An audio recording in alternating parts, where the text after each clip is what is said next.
Hello and welcome to BusyWorksBeats.com. I get the question a lot. How do you pick sounds? How do you layer sounds properly? Well, I'll say this. In older records, they used to layer a lot of sounds to make the sounds more full. So if they had a piano that just sounded dry, they'd add a string underneath, or they add a synth to really fill out the sound.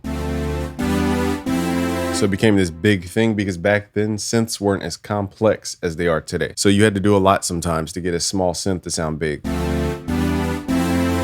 That's where layering came from for the most part. Now, in modern day, when you layer, we have so many tools that you really can have one sound do a lot. So you don't need to layer. I'm going to show you creative ways to layer, but you don't have to layer. It's more of a creative art. Think about a choir. Choir has, multiple singers that have subtly different textures in their voice, and different overtones and different timbres to their voice. So when you stack up the vocalists, they could sing the same exact note and all sound different combined. And that's what you're trying to do when you stack sounds. Not all the time do you want a big sound. So you just got to understand you don't need to layer sounds. Okay. You don't have to layer sounds. It's just if you want your sound to become bigger, because back in the day, instead of playing like 1,000 melodies, they would play one melody.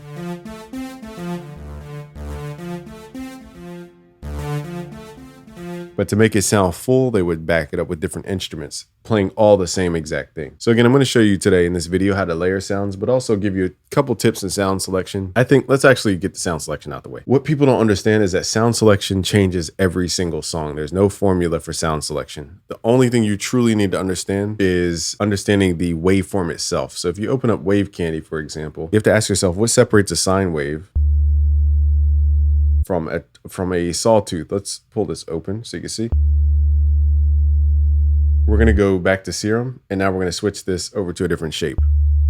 So notice sine, I can't talk because it'll mess up the meters, but notice a sine wave is a horizontal line.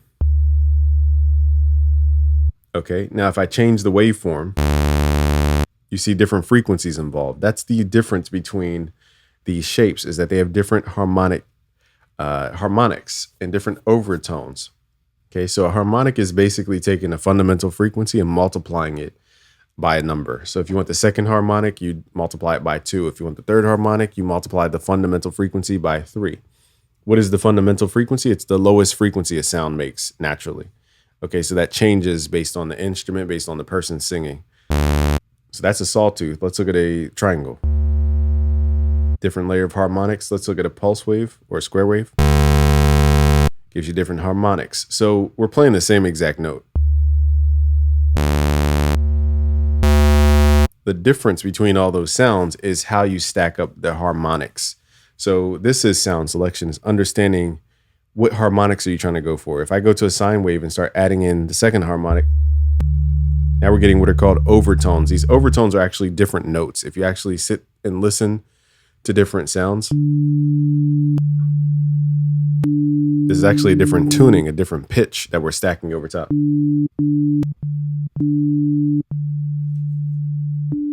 I'm actually adding the octave there. That's what an octave is just the second harmonic,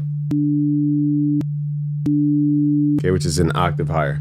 So then we add the third harmonic, and now this is not the same note. So now this is D to A, that's the fifth you're adding. So really this is 2 notes playing. So you're like, why is this important? It's because once you understand that sounds are fundamentally based off of a fundamental frequency and different stacking of harmonics, you can understand punchier sounds, harder sounds. You can understand bass sounds. You could understand big sounds. You'll start to understand what sound actually is.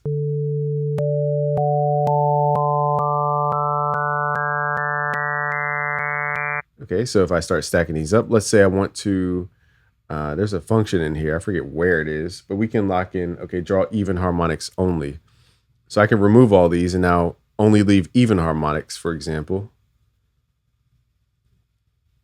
Okay, does it not? It says draw even, but it's definitely put in odd harmonics. I don't know why this is glitching.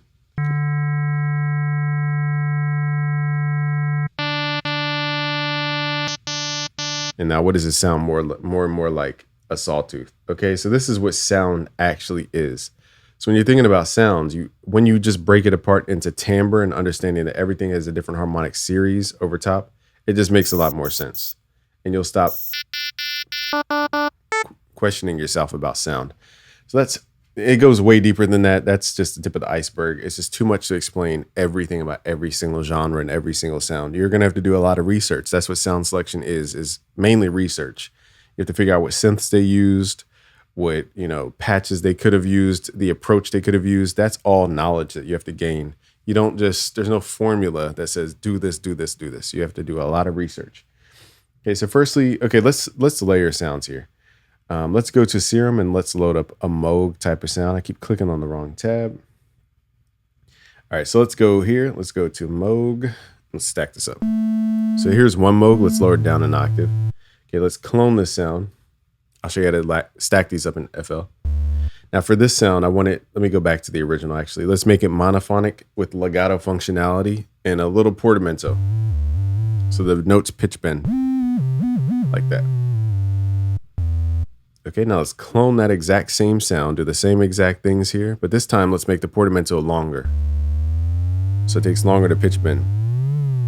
And let's say I want this sound to be panned to the left. And let's say I want it to be an octave higher.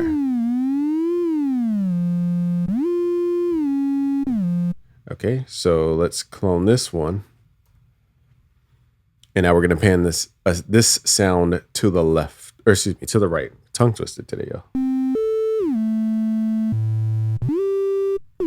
And let's change the wavetable so it's a little bitier.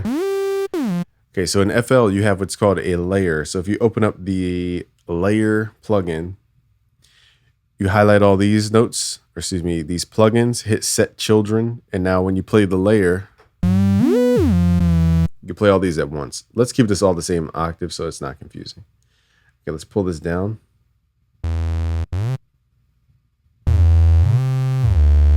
So now you have 3 serums all layered. Okay, so now you can play a sound and start tweaking the actual sounds itself. So I'm going to turn this down a little bit.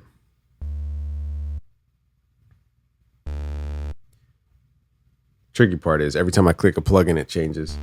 Okay, so let's mess with what's called the fine tune. So we're detuning the second oscillator. And when we detune each voicing, it becomes wider because the phase changes. Okay, and then we can mess with the portamento speed per the sound. This is getting into advanced sound design, but I'm just showing you different techniques. You can even change up the filters, whatever the thing you want to change it. Now let's turn up the volume.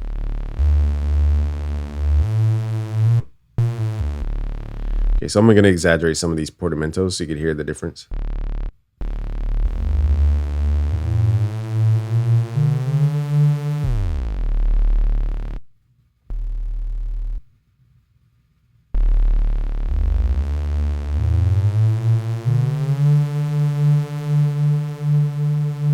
And now we just got to set the volume.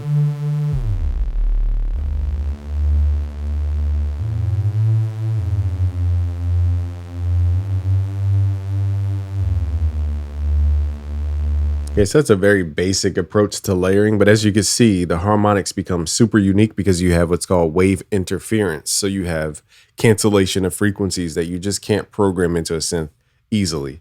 So that's where layering becomes unique because now we're creative. We're using destruction creatively. So let's, sound selection, I just want to leave off on this. You have to do a lot of research. The 80s had drum machines out during that time. They had synthesizers out during that time. So chances are they use those tools to make the product. Nowadays, we have so many products available from all of the eras that you're going to have to really just try to think about. I think the best place to start is understanding the retro sounds. Once you understand a Juno sound, once you understand, a Prophet sound, an Oberheim sound, a Moog sound, once you understand those basic retro synths, you'll start to see that the new stuff is either using all those retro things in a different way or, it's a completely new synthesis approach. It's sound selection is not a formula. I hate to break the news to you guys, But what sound selection is deep, deep research. You know, finding out on Instagram that, oh, he may have used that guitar pedal. So now you figure out that guitar pedal does a specific thing. And now you piece the puzzle together. It's a whole thing. It's very genre specific. It's song specific. You know, every single song is completely different. But the main thing you need to understand with sound selection is the timbre. What are the overtones? What are the harmonics of a sound? What separates a sine wave from a pulse wave?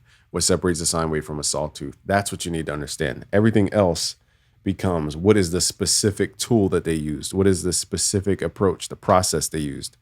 That's a whole thing unto itself.